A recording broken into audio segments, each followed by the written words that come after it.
Welcome to Sankalp study success. Friends, మనం communication సిస్టమ్స్లో ఇంకొన్ని ప్రీవియస్ ఇయర్ క్వశ్చన్స్ని మనం సాల్వ్ చేసుకుందాం. Look at the question. This question is from 2014 EAMCET paper. Okay, a TV transmitting antenna is 128 meters tall. If the receiving antenna is at the ground level, the maximum distance between them for satisfactory communication in LOS mode. LOS అంటే అర్థం ఏంటి? Line of sight. అవునా? సరే, line of sight మోడ్లో మనం వాడు ఏమడుగుతున్నాడు? Distance అడుగుతున్నాడు. సింపుల్ అన్న డిస్టెన్స్ అనే వర్డ్ కనిపించింది. మనం కనుక్కోవాల్సింది డిస్టెన్స్. డిస్టెన్స్లో మనకున్న ఫార్ములా ఒకే ఒకటి, that is nothing but √2 into r into h. What is 2 into r into h? 2 into radius of the earth into H అంటే హైట్. అవునా కదా? Height of the transmitting antenna. So height of the transmitting antenna ఇచ్చాడు కదా 128 meters tall అని.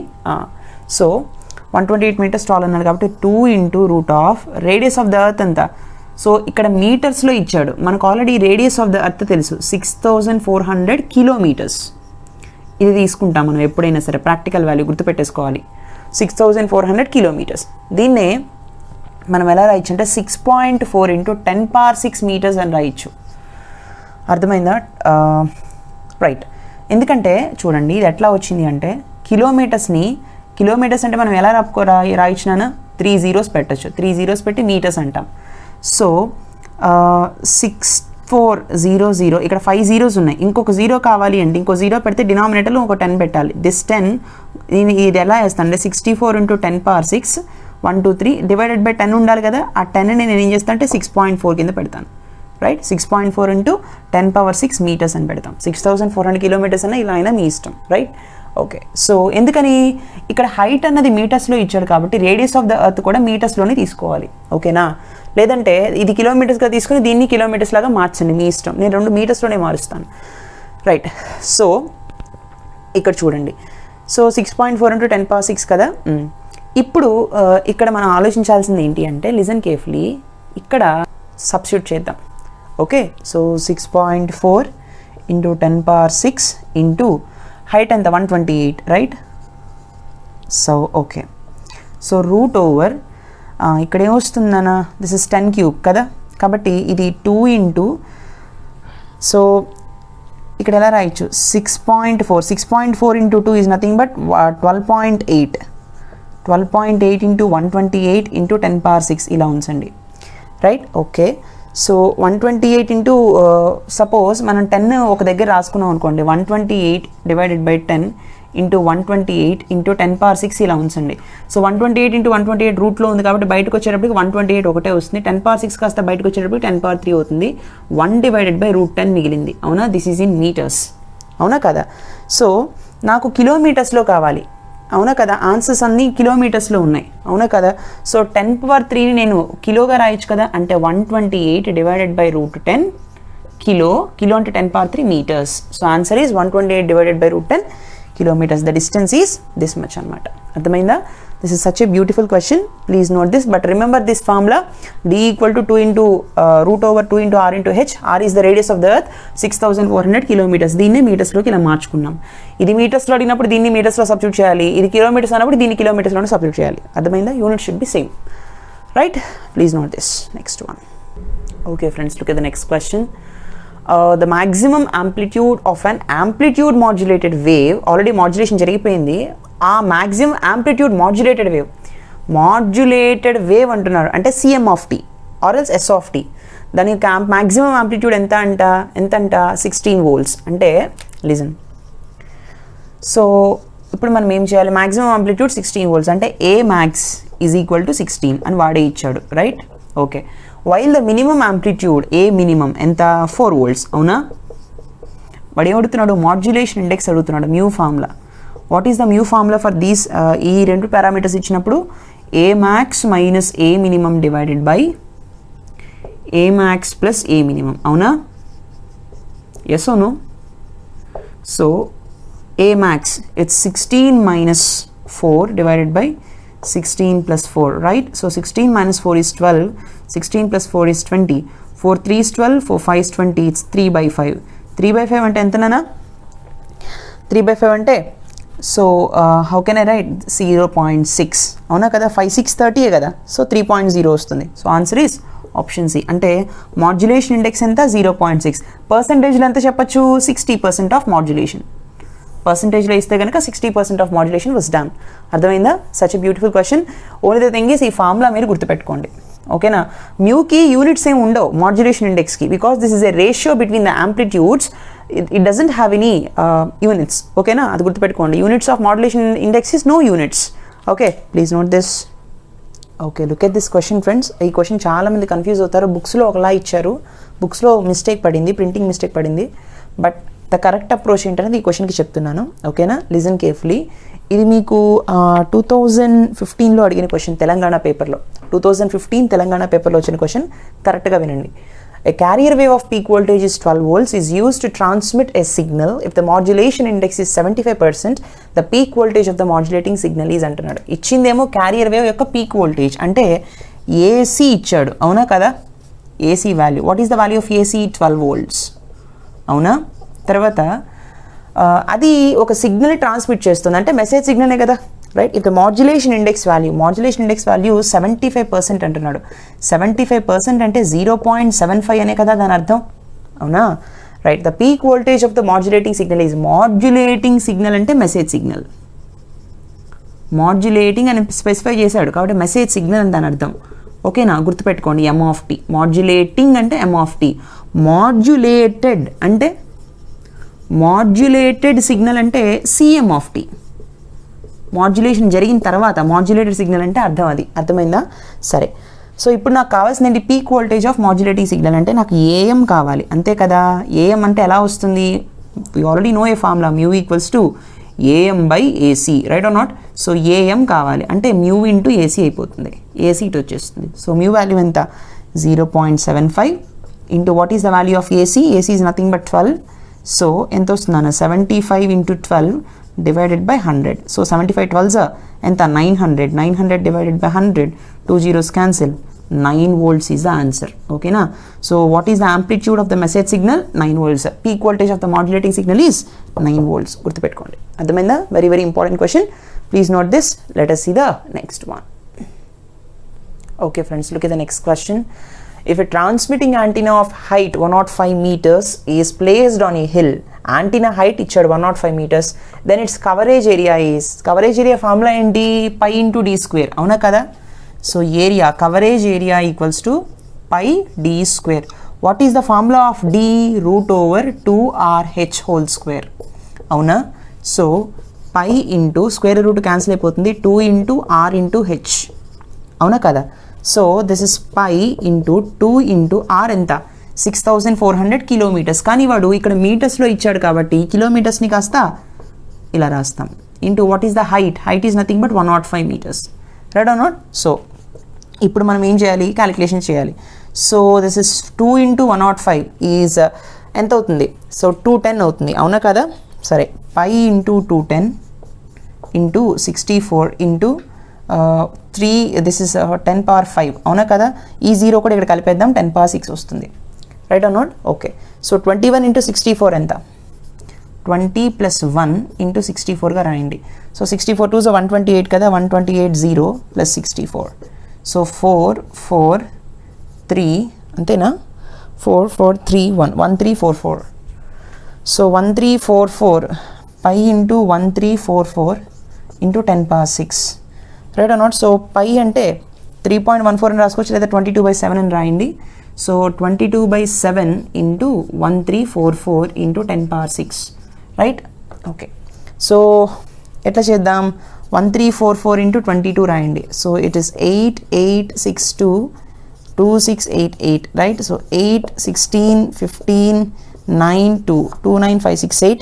So divided by 7 కదా, 7 4s 28, 15 7 2s 24, sorry 7 2s 14, 16 7 2s 14 again, 7 2s 14, 2 is the remainder, 7 4s 28, 4224. So 4224, right?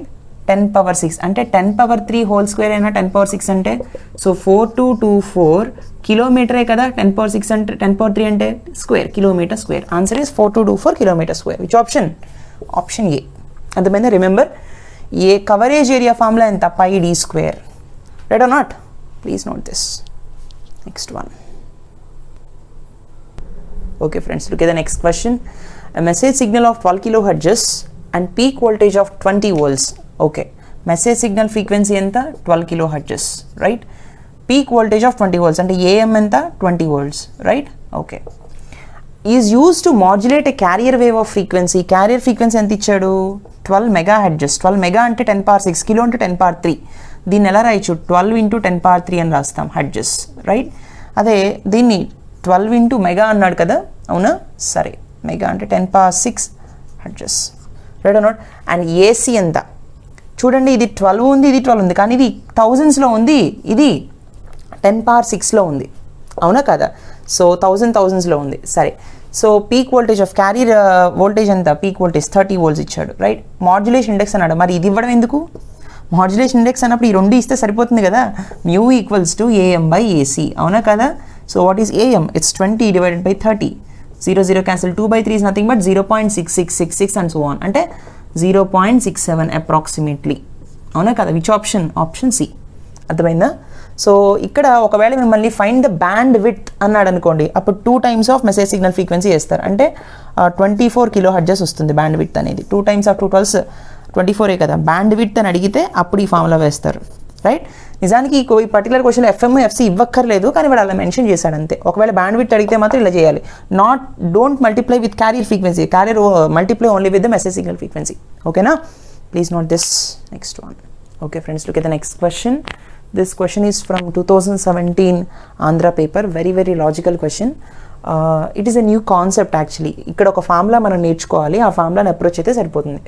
If two linear antennas, linear అంటే straight line antennas having lengths in the ratio, అంటే antennas యొక్క length ఇచ్చాడు, 2:3 రేషియోలో ఉన్నాయి రెండు antennas యొక్క lens, right? అంటే L1 ఏమో 2 times, పోనీ నేను L1:L2 అని రాసేస్తాను, 2:3, రైట్? తర్వాత emitting radiation of wave lens in the ratio, wave lens యొక్క రేషియో ఇచ్చాడు. వేవ్ లెన్స్ యొక్క రేషియో ఎంత? λ1:λ2, 8:9. వేవ్ లెంత్ అంటే లాంబ్డాతోనే ఇక్కడ డినోట్ చేస్తాం. అలా అయితే అంటే యాంటీనా లెంత్ ఇంత ఉంది, యాంటీనా యొక్క నుంచి వచ్చేటటువంటి రేడియేషన్ యొక్క వేవ్ లెన్స్ యొక్క రేషియో ఇలా ఉన్నాయి. అలా అయితే ratio of effective powers radiated by them, ఎంత పవర్ని అవి రేడియేట్ చేశాయి రెండు యాంటీనాస్, వాటి యొక్క రేషియో ఎంత? పవర్కి లెంత్కి రేడియేషన్ అంటే వేవ్ లెంత్కి రేడియేషన్ యొక్క వేవ్ లెంత్కి రిలేషన్ ఏంటంటే power is directly proportional to length divided by lambda square.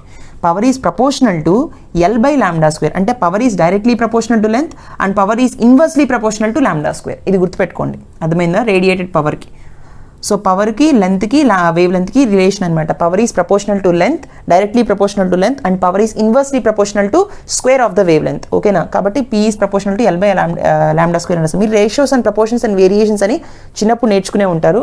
దీన్ని ఎట్లా వేస్తాము అంటే P1/P2 ఈక్వల్స్ టు, ఇది డైరెక్ట్లీ ప్రపోర్షనల్ టు ఉంది కదా, కాబట్టి ఎల్ని L1/L2 అనేస్తాం, డివైడెడ్ బై λ1 కూడా λ1/λ2 హోల్ స్క్వేర్ వేస్తాం, అవునా, డినామినేటర్లో. So P1/P2 equals to L1/L2 into ఏమవుతుంది λ2/λ1 హోల్ స్క్వేర్ అవుతుంది. అంటే డివిజన్ని మల్టిప్లై చేసినప్పుడు ఇవి రివర్స్ అవుతాయి కదా, అవునా?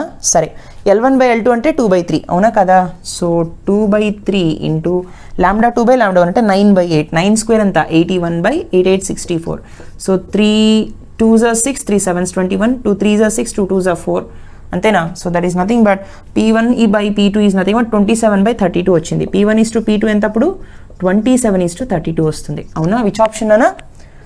Option D, right? 27:32 is the correct answer. Only the thing you have to remember is, మనకి ఇక్కడ మనం గుర్తుపెట్టుకోవాల్సింది ఏంటయ్యా అంటే ఒక్కటే, P is proportional to L by lambda square. ఈ పర్టికులర్ ఫార్ములా అనేది మీరు గుర్తుపెట్టుకోవాలన్నమాట, అర్థమైందా? Please note this. లెట్ us see the next one. Okay friends, look at the next question. Very very beautiful question. డైరెక్ట్గా అడిగేశాడు. సరే, an amplitude modulated signal consists of a message signal of frequency 1 kilohertz. Okay, first data ఏమి ఇచ్చాడు? ఒక message signal ఉంది, message signal యొక్క frequency 1 kilohertz అన్నాడు, అంటే FM ఎంత? 1 kilohertz. పీక్ వోల్టేజ్ ఎంత? Peak voltage is nothing but AM, which is given as 5 volts. తర్వాత carrier frequency of 1 megahertz. Carrier frequency ఎంత? 1 megahertz. 1 megahertz అంటే 10 power 6 hertz. 1 kilohertz అంటే 10 power 3 hertz, అవునా? అండ్ పీక్ వోల్టేజ్ ఎంత అంటే carrier యొక్క voltage is 15 volts. Good.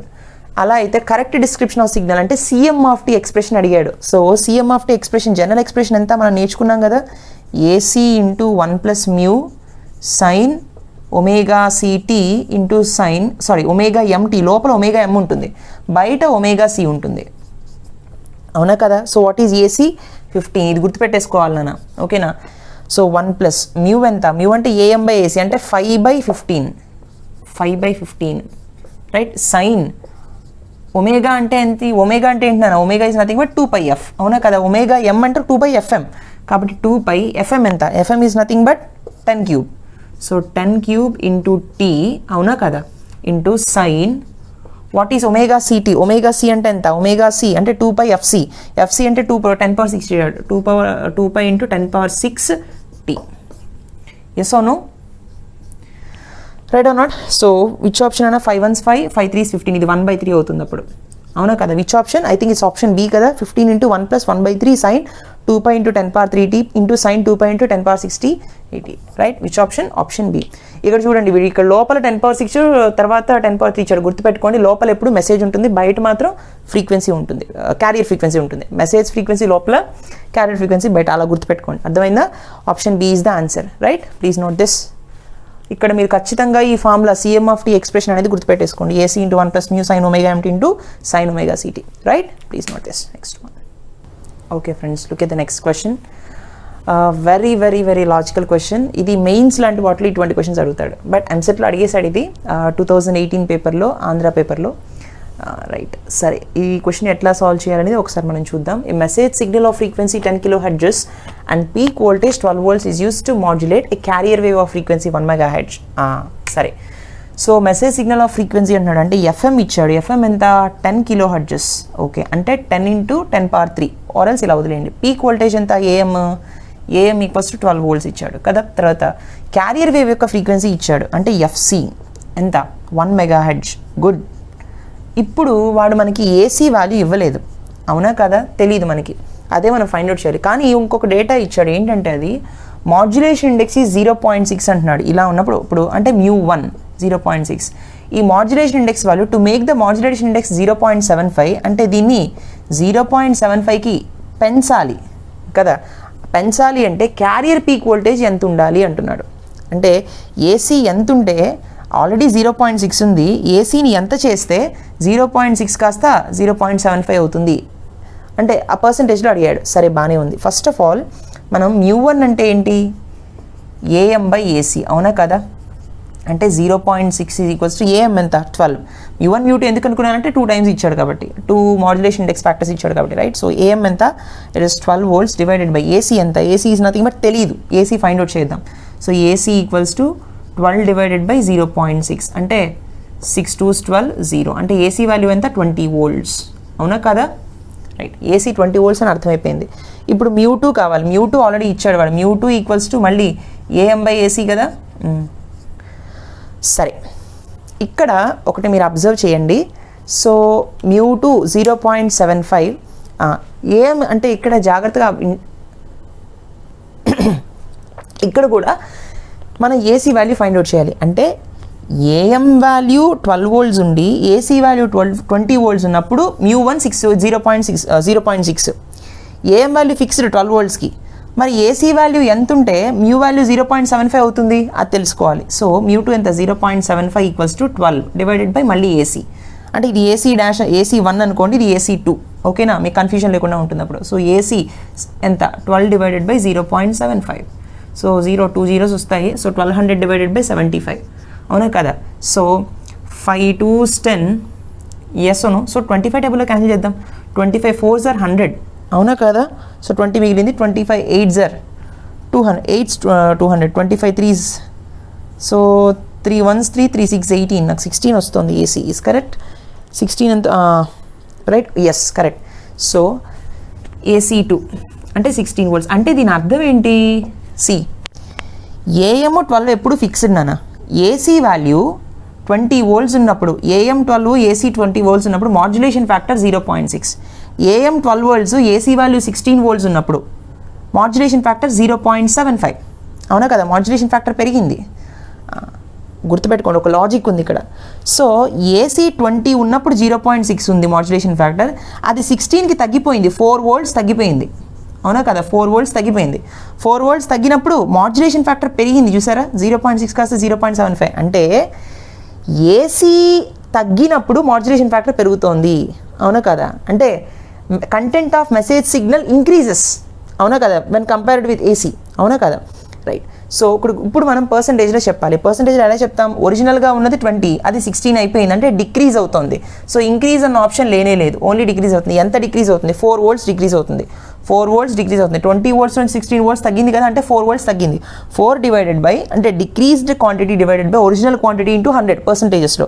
ఒరిజినల్గా ఉన్నది 20, సో 4/20 ఇంటూ 100, అవునా కదా, పర్సంటేజ్ డిక్రీజ్. సో 4 5 20, 5 2 10 0, సో 20% తగ్గిపోయింది అనమాట. So decreased by 20%. Such a beautiful question. ఎంత మీనింగ్ ఉందో చూడండి ఒక క్వశ్చన్లో. అంటే ఏఎం 12 ఉంది, ఏసీ 20 volts ఇచ్చినప్పుడు మాడ్యులేషన్ ఫ్యాక్టర్ 0.6 ఉంది. కానీ ఏసీని 16 voltsకి తగ్గించేసినప్పుడు మాడ్యులేషన్ ఫ్యాక్టర్ 0.75 పెరిగింది. అంటే ఏది అడ్వాంటేజ్, ఏసీ 16 volts ఉన్నప్పుడు అడ్వాంటేజ్, అప్పుడే కదా 75% మాడ్యులేషన్ ఇండెక్స్, 75% మాడ్యులేషన్ ఇండెక్స్ ఉంది, అవునా కదా. మాడ్యులేషన్ ఇండెక్స్ ఎక్కువ ఉంటేనే మనకి quantity of message signal is somewhat clarity, అర్థమైందా, క్లారిటీగా ఉన్నట్టు, బాగా ఉన్నట్టు, రైట్. మనకి ఇంపార్టెన్స్ ఇవ్వాల్సింది ఏఎంకి. అఫ్ కోర్స్ మనకి ఏసీ కావాల్సిందే, కానీ దీనికి ఎక్కువ పవర్ వేస్ట్ అయిపోతుంది కదా. ఎక్కువ స్ట్రెంత్ ఉంటే 20 volts ఉందంటే ఎంత పవర్ తీసుకుంటుంది క్యారియర్కి, అవునా కదా. అదే 16 volts ఉంటే క్యారియర్ తక్కువ పవర్ తీసుకుంటుంది, సైడ్ బ్యాండ్స్కి ఎక్కువ పవర్ వెళ్తుంది. అందుకే 0.75 పెరిగింది అనమాట. When AC decreases mu increases, అర్థమైందా. Very logical question. And percentage చూడండి, ఇది పర్సంటేజ్ డిక్రీజ్ అంటే ఎంత, change divided by original quantity into 100. అది పర్సంటేజ్లో మీరు చిన్నప్పుడు నేర్చుకున్నదే, right. Very logical question, please note it. Okay friends, look at the next question. A carrier wave of peak voltage 20 volts is used to transmit a message signal. Okay, carrier యొక్క peak voltage ఇచ్చారంటే AC 20 volts. Okay, for getting a modulation index of 60%, అంటే mu equal to 60% అంటే 0.60, అంతే కదా. The peak voltage of modulating signal is, అంటే AM value, modulating signal అంటే message signal, అవునా కదా, అంటే AM value ఫైండ్ అవుట్ చేయమన్నాడు, అంతే simple. So mu equals to AM by AC కదా. So what AM is nothing but mu into AC, అంతేనా. So it is 0.6 into AC, AC ఎంత 20, అవునా కదా. ఇట్ ఈస్ 6 2s 12, అంటే 120 డివైడెడ్ బై పాయింట్ క్యాన్సిల్ అయిపోయి 10 వస్తుంది. సో 10 క్యాన్సిల్ అయిపోతుంది, 0, 12 is the remaining. So what is the voltage of a modulating signal or message signal, 12 volts, option C. అర్థమైందా. Such a beautiful questions నాన్న. So far మనం ఇప్పటివరకు వచ్చినటువంటి communication సిస్టంలో up to 2020 paper వరకు, బోత్ ఆంధ్ర తెలంగాణ పేపర్ వరకు మనం కమ్యూనికేషన్ సిస్టంలో ప్రాబ్లమ్స్ అన్నీ మనం డిస్కస్ చేసుకున్నాము. I hope you understand this lecture. Most of the topics, most of the models cover అయిపోయాయి. ఈ మోడల్స్ మీద మిమ్మల్ని క్వశ్చన్స్ అనేవి అడుగుతాడనమాట, అర్థమైందా. Practice well. I hope you enjoy this lecture. మీకు ఇంకా ఏమన్నా ఎక్స్ట్రా మోడల్స్ ఉంటే అవి కూడా మళ్ళీ నేను కవర్ చేస్తాను. Please do like, comment and share. Don't forget to subscribe. Thank you so much for watching. See in the next session. Take care. Bye bye. See you.